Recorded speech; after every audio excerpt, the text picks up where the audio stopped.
नाग पंचमी के मुहूर्त को लेकर अगर आपके मन में भी सवाल हैं, तो वीडियो आपके लिए कारगर सिद्ध हो सकती है, क्योंकि इस वीडियो में हम जानेंगे कि नाग पंचमी के दिन कौन से मुहूर्त बन रहे हैं और कौन से आसान उपाय आपको अपनाने चाहिए। इसके अलावा साथ ही ये भी जानेंगे कि अगर आपकी कुंडली में काल सर्प दोष है या फिर आपको बार बार जीवन में रुकावटों का सामना करना पड़ रहा है, तो आपको नाग पंचमी के दिन क्या करना चाहिए। सबसे पहले बात करते हैं नाग पंचमी के मुहूर्त की। इस साल सावन शुक्ल पंचमी तिथि 16 अगस्त की शाम 4:52 पर शुरू होगी और 17 अगस्त की शाम 5 बजे तक रहेगी। क्योंकि 17 अगस्त को सूर्योदय के समय पंचमी तिथि मौजूद है, इसलिए पंचांग के अनुसार नाग पंचमी का पर्व 17 अगस्त को ही मनाना उचित रहेगा। अब बात करते हैं नाग पंचमी के शुभ मुहूर्त की। 17 अगस्त को नाग पंचमी की पूजा का शुभ मुहूर्त सुबह 5:51 से सुबह के ही 8:29 तक रहेगा, यानी करीब 2 घंटे 37 मिनट के इस समय में आप नाग देवता और भगवान शिव की पूजा कर सकते हैं। इस दिन का ब्रह्म मुहूर्त सुबह 4:24 से लेकर सुबह के ही 5:08 तक रहेगा। वहीं अभिजीत मुहूर्त की बात की जाए तो सुबह 11:59 से लेकर दोपहर के 12:51 तक रहेगा।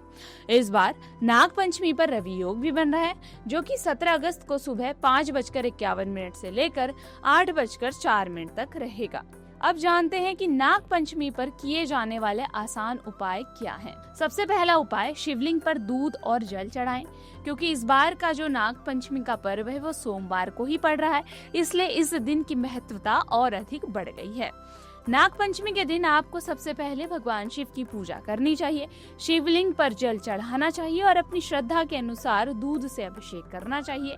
इसके बाद आप महामृत्युंजय मंत्र का जाप करें।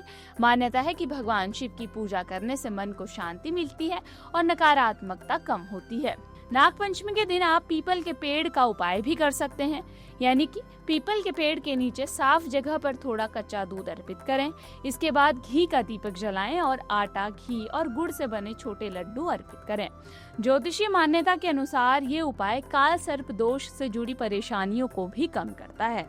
नाग पंचमी के दिन आप काले तिल का उपाय भी अपना सकते हैं। इसके लिए आपको एक लोटे में साफ पानी में थोड़े से काले तिल डालने हैं। अब इस जल को शिवलिंग पर चढ़ाना है और भगवान शिव का ध्यान करना है।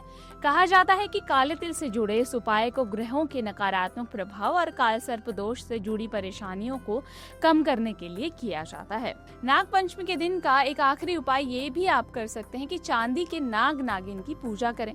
नाग पंचमी पर चांदी के नाग और नागिन के जोड़े की पूजा करने की भी परंपरा है।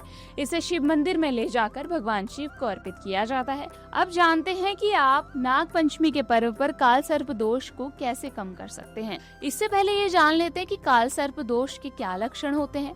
कई लोगों को लगता है कि अगर जीवन में बार बार रुकावटें आ रही हैं, काम बनते बनते रुक जाते हैं, करियर में परेशानी आ रही है, विवाह में देरी हो रही है या आर्थिक समस्या बनी हुई है, तो इसकी वजह हो सकता है काल सर्प दोष।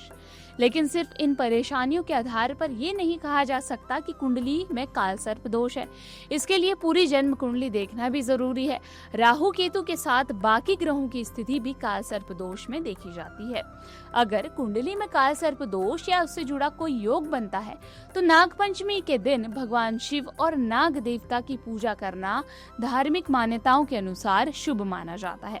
इस दिन महामृत्युंजय मंत्र का जाप और शिवलिंग पर जल अर्पित करना और अपनी श्रद्धा के अनुसार पूजा पाठ करने से आपको काल सर्प दोष के प्रभाव से मुक्ति मिल सकती है। तो अगर आप इस नाग पंचमी के पर्व पर पूजा करना चाहते हैं और आप घर से बाहर नहीं जा सकते, तो आप माई ज्योतिष के माध्यम से भी पूजा बुक करवा सकते हैं। इसी प्रकार की वीडियोस देखने के लिए हमें सब्सक्राइब करना ना भूलें और एस्ट्रोलॉजी से जुड़ी लेटेस्ट जानकारी के लिए डाउनलोड करें माई ज्योतिष ऐप।